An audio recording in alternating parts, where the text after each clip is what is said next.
Hi. It's me and him again. Yep, here we are. We're here for our second episode of Versus. And this episode we're going to be talking about Mr. Yoakam, Hillbilly Deluxe. The Dwightster. Now, there's a couple reasons why I chose this record. One, because I really like this record, and I really wanted to talk about it on BC. And two, because he is the hugest fan of this artist. I like it. So I knew he would talk a lot. So there's two reasons why I chose this record. So, with further ado, let's get started. Now, before we start, let me just say, I'm going to say this at Disclaimer. every one of these. This is purely opinion. We're no experts. My opinion, you may like, you may dislike. It's all good. Same here. It's all good. In the neighborhood. In the neighborhood. Be sure that you always leave your comments down below. And if you don't or haven't subscribed, please subscribe. We'd love to talk to you and get a conversation going about what we're talking about. You may know something we don't, and that's always good. Very possible. So it's Dwight Yoakam's second album, the first one being Guitars and Cadillacs. This album, I find that his first three albums, and it's just my opinion, are like a trilogy. It's like they're all similar.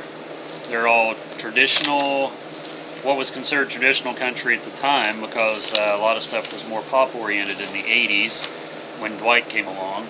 I think his first album was 86. This one I think was in 88. And this one was probably had quite a few hits on it. Not that the first one didn't.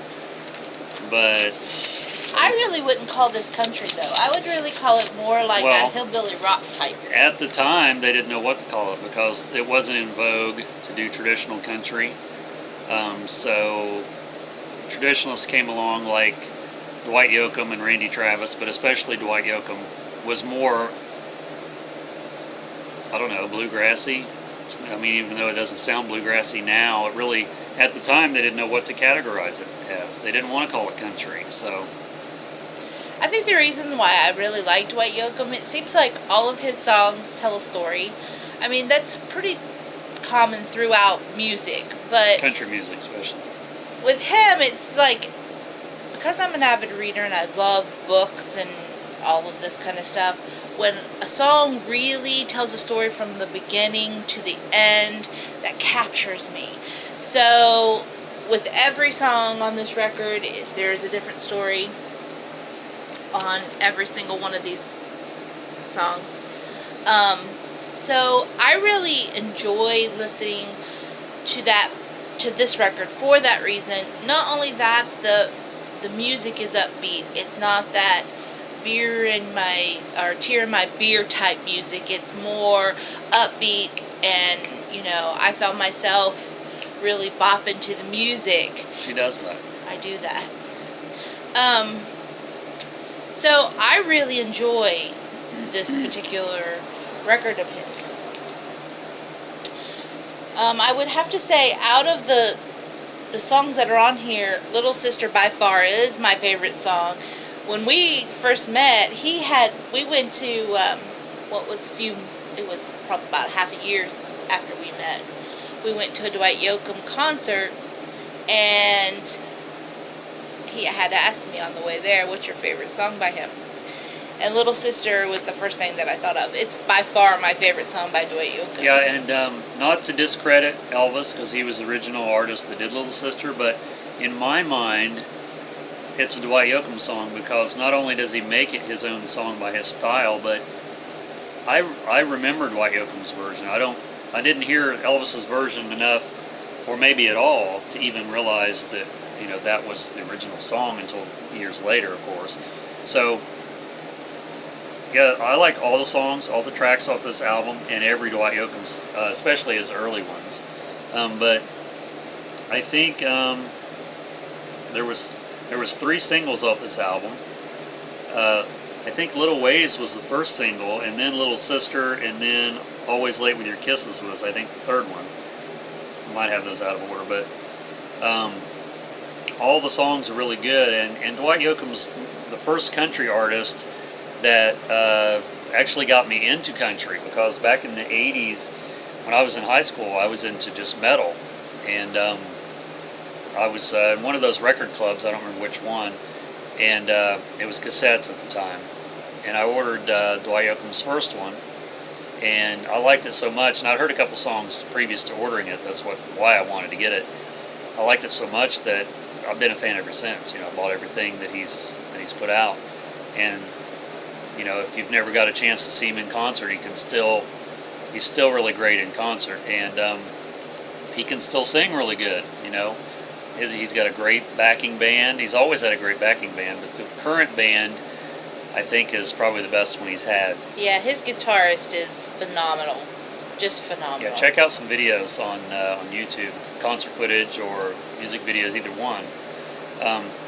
But as far as, you know, Dwight was born in Kentucky, and one of the songs on here, Read and Write in Route 23, was a story like, it was a story about his life, really, that they took the route, because he had family in Columbus, Ohio, and he took that route, I guess, every weekend back and forth from Kentucky to Ohio, and he wrote a song about it. So a lot of his songs are based on his either childhood or people he knew growing up in Kentucky and around that area. I think it's Pikeville, Kentucky, if I'm not mistaken. And my family is from Hazard, Kentucky, so you know, I'm slightly familiar with that state as far as memories I have from childhood. So I didn't wear a cowboy hat or nothing because I wasn't born there, but I guess you don't have to be. He's a good old boy. Never meaning no harm. Yeah, Read and Write in Route 23 is one of my other favorite songs off this particular album. Like I said, every song on here is really good. Those two are the two that really stand out to me, although I do like a few of the other ones. And Did you already show that? Yeah. You did. I showed the whole album. So, like, for me, Dwight was where I grew up. I grew up down south in Alabama, and I had a friend that was my best friend, and her mom was really into country, and that's how I found out about Dwight Yoakam. And you know, he's just one of those artists that you either love him or you don't. But one of the biggest things with us girls is, you know, his tight pants and his cute little behind, because he knows how to shake it. He still does, trust me. He really does. And, you know, he was just one of those artists that was rebellious in that time frame in the 80s when he was really popular. He was trying to me, and this is just the way that I view him, he was trying to prove that country ain't so bad, you know. We could be rebellious, we could be hell raisers, you know, we can or heck raisers. Or heck raisers. We can do anything those rock and roll guys can do, just we do it differently. And so I really enjoyed his music when I was growing up, and I still do. And this is one of those records that, you know, you start listening to and you just can't stop. Well, Dwight said in early interviews that he considered his music psychobilly was the term that he used, and I don't know if that's a real genre or not. I guess it sort of is at this point. There's bands that sort of could be qualified or categorized as that, but I think he was being original to himself, and he was doing what he wanted to do, and he I think even at the time, I think he lived in Bakersfield, which he still does, and he was influenced by Merle Haggard and Buck Owens and a lot of that's Bakersfield sound, as he calls it, and you can hear that in his music because all the way up through, I'm not sure the exact year, but I want to say through the 90s, he had Pete Anderson on guitar, and he has that sort of twangy Bakersfield sound, and you know, Dwight was heavily influenced by that, although he said he's been influenced by anything that was on the radio at the time. And back in, I guess it was the 70s, late 60s, early 70s, there was, I guess, genres wasn't, radio was so much different then because the formats wasn't as rigid, I guess, and you had a lot more crossover artists. I'm trying to think of, like, say, the Statler Brothers, for example. You know, they were sort of a crossover artist and sort of folky and country at the same time. So I think Dwight took a lot of his influences, and he didn't care, you know, what people thought. He just did what he did, and he got a massive fan base because of it.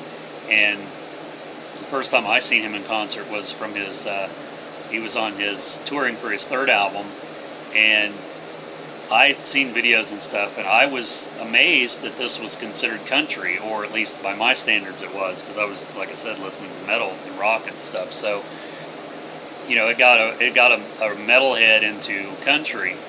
I was influenced by stuff my parents had listened to, but that was the old style country, even more so. This was like an updated version of that.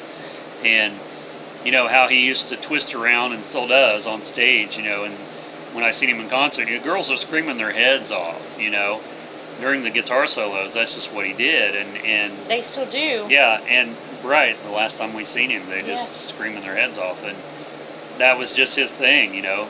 He was being true to himself, and any true artist, whether they're looking for hits or not, which that's one of his album titles,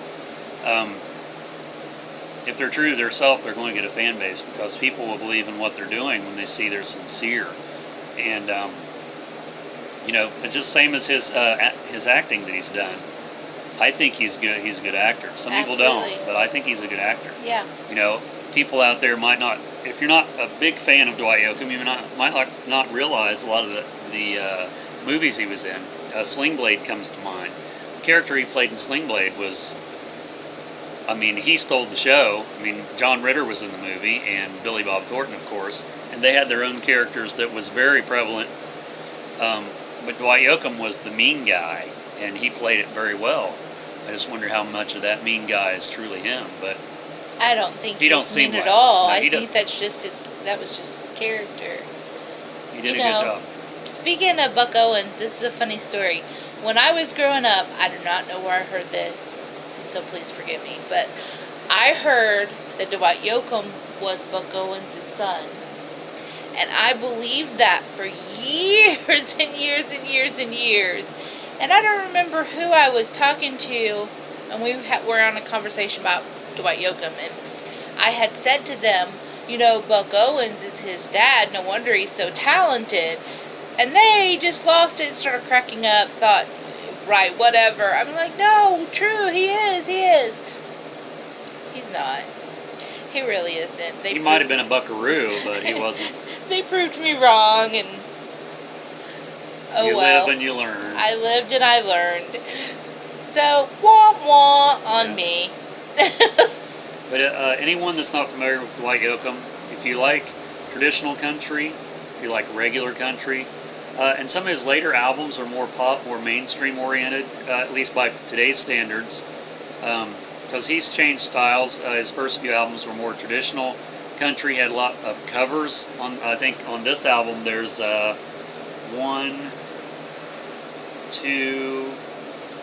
there's 3 covers that I'm aware of on Hillbilly Delux, and he was notorious for doing covers just because he was influenced by those artists, like Lefty Frizzell, there's a cover on there, the Elvis one, and he was just notorious for that. So later in his career, he still did covers from time to time, and he actually did a covers album.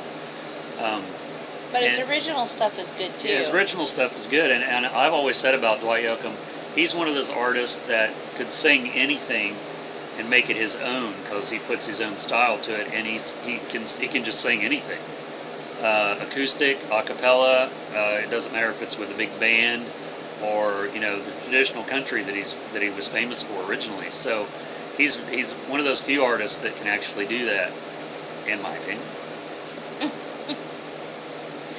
So, and overall, I would say that I would give this record, out of 10, I would give it 8 spins. Well, comparing it to, like I did in the last Versus video, comparing it to his other material, just because I'm really familiar with it, and this being one of his earlier albums, his second album, at the time that I discovered Dwight Yoakam as an artist, and was so ready to get another album by him after getting his first one, I would say this album is equally as good as anything before it and a lot of the earlier stuff that he did afterwards, meaning stuff all the way up through the early 90s material.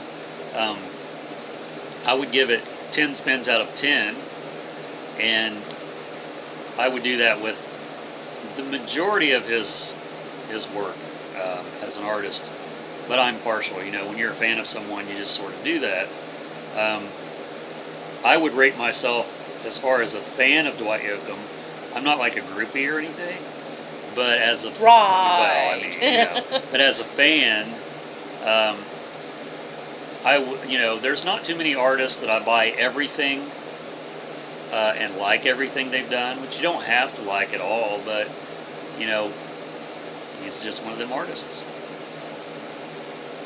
So this time it's Mr. Man's choice. So what are we going to be doing next episode? The next episode of Versus, which will be our third episode in this series, is my choice, because we're alternating.